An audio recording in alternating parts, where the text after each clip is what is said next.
How to schedule, estimate quantity and cost of sand for mortar in 200 mm thick CHB wall in Revit. Create shared type parameter. Go to shared parameters. Select new. Type sand cost. Type of parameter currency. Okay. Select sand cost. Okay. Go to project parameters. Select add shared parameter. Select. Then select sand cost. Okay. Then select type. Group parameter under identity data. Check walls. Okay.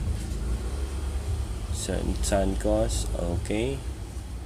Create global parameter to assign in our sand cost parameter. Go to global parameters. Create new. Type sand cost. Type of parameter currency. Group parameter under identity data. Okay. Put the price, say 660. Apply. Okay. Assign sand cost from global parameter into the wall. Select the 200 mm wall. Select edit type. Check sand cost. Speak and select sand cost. Okay. Apply. Okay. Create schedule quantities for wall under schedule tab. Go to view, schedule quantities, new construction, then select walls. Okay. Under schedule fields, insert the following: type, area, and sand cost. So select type, insert, select area, insert, select sand cost, insert. Okay. Add calculated parameter and name it CHB quantity in piece. Okay. Type CHB quantity piece. Okay, for the formula, select area. Okay, over 1, open and close parentheses, times 12.5. Okay. Okay. Note, 1 square meter of CHB wall is equals to 12.5 pieces of CHB. Then 8, add calculated parameter and name it sand quantity in cubic meter. Type sand quantity.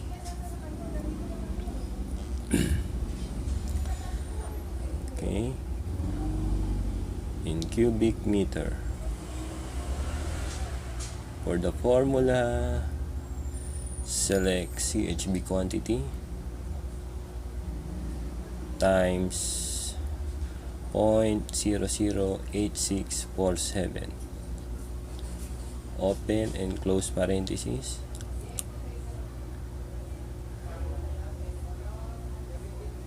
Times 1. Open and close parentheses, then times 1.10. Okay.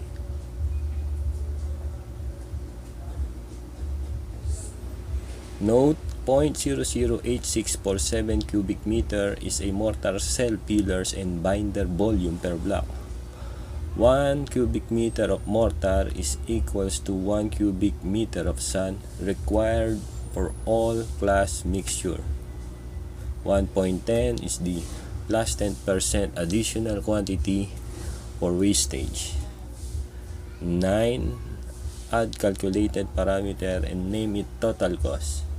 Add calculated parameter, type total cost.